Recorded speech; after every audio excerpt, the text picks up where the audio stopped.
अब बस एक ही महीना बचा रह गया है उस मूवी को देखने के लिए, जिस मूवी को देखने के बाद रात को पेशाब जाने से पहले 2 बार सोचना पड़ता है। मैं बात कर रहा हूँ कॉन्जूरिंग यूनिवर्स की final movie conjuring the last rites के बारे में, जिसे ये लोग ट्राई कर रहे हैं कॉन्जूरिंग यूनिवर्स के एक एंड गेम लेवल मूवी के तौर पे बनाने के लिए। एंड गेम इसीलिए क्योंकि ये हमारे protagonist and real life Ed and Lauren का फाइनल पैरानॉर्मल केस था, जो कि उनका मानना है कि वो उनके करियर का अब तक का सबसे ज्यादा पेचीदा, ट्रॉमेटाइजिंग और काफी ज्यादा साइकोलॉजिकल केस था। और इस केस ने उनकी मेंटल हेल्थ को ऑलमोस्ट हिला कर रख दिया था। इनफैक्ट ये केस उनसे आखिरी तक भी सॉल्व नहीं हुआ।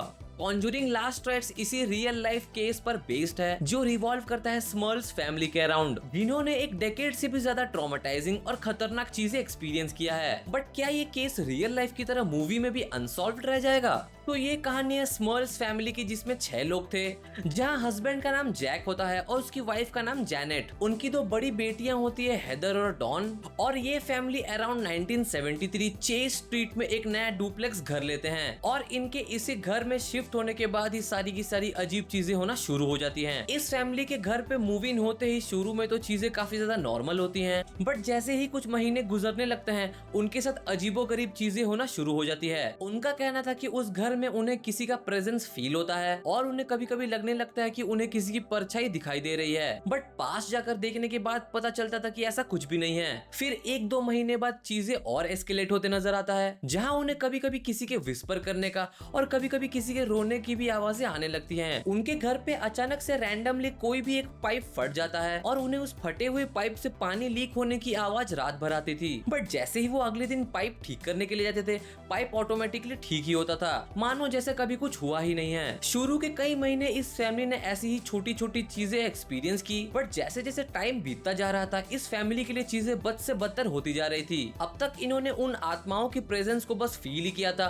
बट अब वो ये सब अजीब चीजें होते हुए खुद देख पा रहे थे। कभी अचानक से इनके घर में एक सड़ी हुई लाश की स्मेल आने लगना और रैंडमली स्मेल का अचानक से चले जाना। इनके घर में चीजें मिसप्लेस होने लगी, जैसे कि किचन का सामान बाथरूम में निकलना, गैरेज का सामान बेडरूम में निकलना। इनफैक्ट कभी कभी रैंडमली ऑब्जेक्ट्स उड़कर दीवार में टकराकर टूट जाया करते थे। फिर ऐसे ही इंसिडेंट्स होते होते कुछ साल गुजर जाते हैं और इस फैमिली के घर पे 2 ट्विंस बेबी डॉटर पैदा होते हैं। और अनफॉर्चुनेटली इनके पैदा होने के बाद चीजें और भी ज्यादा एस्केलेट कर जाता है। जो चीजें पहले साइकोलॉजिकल थी वो अब फिजिकल में धीरे धीरे बदलने लगता है। कभी कोई लड़कियों के बाल खींचते रहता है, कभी उनके फैमिली मेंबर्स को सीढ़ियों से धक्का दिया जाता है। इनफैक्ट जैक और जैनेट ने ये तक बताया था कि उनके साथ सेक्सुअल असॉल्ट तक हुआ था, सेपरेटली, लड़के के साथ अलग, लड़की के साथ अलग। और तब जाके जैक और जैनेट ने ये डिसाइड किया कि उन्हें इसके बारे में कुछ करना जरूर चाहिए, और तब वो गए चर्च के पास हेल्प मांगने के लिए। बट मोस्ट इम्पोर्टेंटली जो सबसे बड़ा सवाल है कि आखिर ये भूत हैं कौन, इनके भूत बनने की क्या स्टोरी है, और क्या सच में ये भूत ही थे या कुछ साइकोलॉजिकल इश्यूज था इस फैमिली के साथ जिसकी वजह से इन्हें कुछ भूतिया फील हो रहा है। स्मर्ल्स फैमिली के साथ ये सारे एलिजेड इंसिडेंट 1974 से लेकर 1988 तक चले,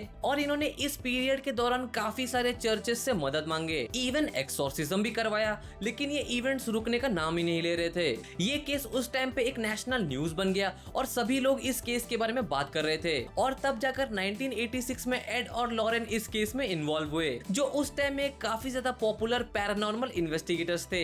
एड और लॉरेन इस केस में इन्वॉल्व होने के बाद उन्होंने कई सारे खतरनाक खुलासे किए इस केस के रिगार्डिंग। एड एंड लॉरेन ने आवर्स एंड आवर्स तक की रिकॉर्डिंग सुनी उस भूतिया घर की, एंड सिंस लॉरेन स्पिरिट्स को समझ सकती है, इनफैक्ट उनके साथ कम्युनिकेट भी कर सकती है, और उन्होंने ये कंक्लूड किया कि वहाँ एटलीस्ट 4 एंटिटीज हैं। पहली एक बुढ़ी भूत जो कि एक हार्मलेस सोल होती है, दूसरी एक जवान लड़की जो कि काफी ज्यादा वायलेंट होती है, तीसरा एक दर्द से तड़प कर मरा हुआ आदमी, और जो 4th एंटिटी होता है वो इनमें से सबसे ज्यादा खतरनाक ऑलमोस्ट एक डीमन होता है। और यही डीमन बाकी तीनों को अपने कंट्रोल में लेकर उनसे बुरी बुरी चीजें करवाता रहता है। सो आखिर है कौन ये 4 लोग, और ये इस फैमिली के पीछे क्यों पड़े हुए हैं? सो कई साल पहले एक पीटर नाम का आदमी हुआ करता था जो कि शादीशुदा था, और पीटर अपनी बीवी और अपनी बूढ़ी माँ के साथ एक घर में रहा करता था। उसे शादी के कुछ टाइम बाद पता चलता है कि उसकी बीवी का अफेयर किसी और मर्द के साथ चल रहा है, और ये जानकर वो आग बबूला सा हो जाता है। गुस्से में आकर वो कुल्हाड़ी निकालता है और अपनी बीवी पे एक जोरदार वार करके उसे तुरंत ही मार डालता है। बट सिंस वो उसकी बीवी थी तो उसे थोड़ा सा रिग्रेट जरूर फील होता है, और वो अपनी बीवी की मौत के लिए अपने बीवी के लवर को जिम्मेदार मानता है। और फिर पीटर अपनी बीवी के लवर को तड़पा तड़पा कर धीरे धीरे टॉर्चर करते हुए मार डालता है। फिर कुछ टाइम बाद आसपास के लोगों को पता चलता है कि पीटर ने 2 घिनौने मर्डर किए हैं और वो सारे के सारे लोग मिलकर एक मॉब बन जाते हैं और वो पीटर को बीच चौराहे पे जिंदा जला देते हैं। अपने बेटे की ऐसी दर्दनाक मौत होते देखकर उसकी माँ को बिल्कुल भी सहा नहीं जाता है और उसकी माँ भी अपना दम तोड़ देती है। और यही वो 4 स्पिरिट्स हैं जो इस फैमिली को हॉन्ट कर रहे हैं। पहला पीटर,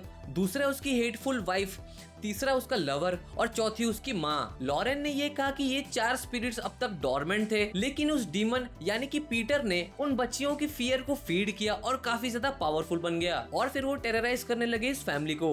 बट ये सब एलिजेडली सुनी सुनाई बातें थी, क्योंकि जब चर्च ने इन्वेस्टिगेट किया तब उन्हें कोई भी एज सच एविडेंसेस नहीं मिले और फिर लैक ऑफ एविडेंस के चलते उन्होंने ये सजेस्ट किया कि इस पूरे फैमिली की मेंटल हेल्थ चेकअप होनी चाहिए। मेंटल हेल्थ चेकअप में तो ऑलमोस्ट सब कुछ नॉर्मल ही निकला, बस जैनेट को छोड़ के।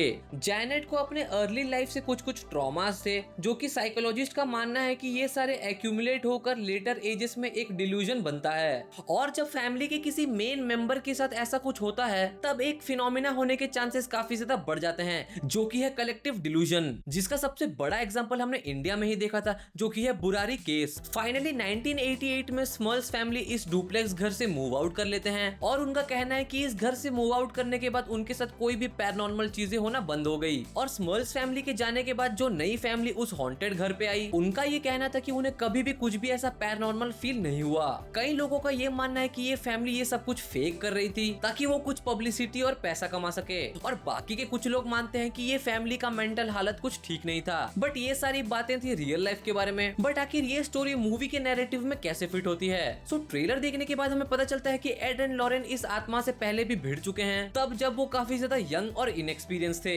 और अब वही डीमन उनके लाइफ में लौट कर आया है उनसे बदला लेने के लिए। अब एड एंड लॉरेन इस डीमन से आखिर कैसे निपटेंगे, ये देखना काफी ज्यादा इंटरेस्टिंग होगा या मिड, ये तो मूवी देखने के बाद ही पता चलेगा। खैर, तो ये थी एक interesting horror story about the Smurls family. अब सच बोलूं तो इस वीडियो को शूट करते हुए पर्सनली मुझे भी एक डिमोनिक प्रेजेंस फील हो रहा है।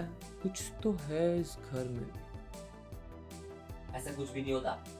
खैर, वीडियो अच्छा लगा हो तो इसे जरूर लाइक कीजिए, सब्सक्राइब करो ऐसे और वीडियोस देखने के लिए, और मैं मिलता हूं आपसे अगले किसी वीडियो में। तब तक के लिए Hasta la vista, baby.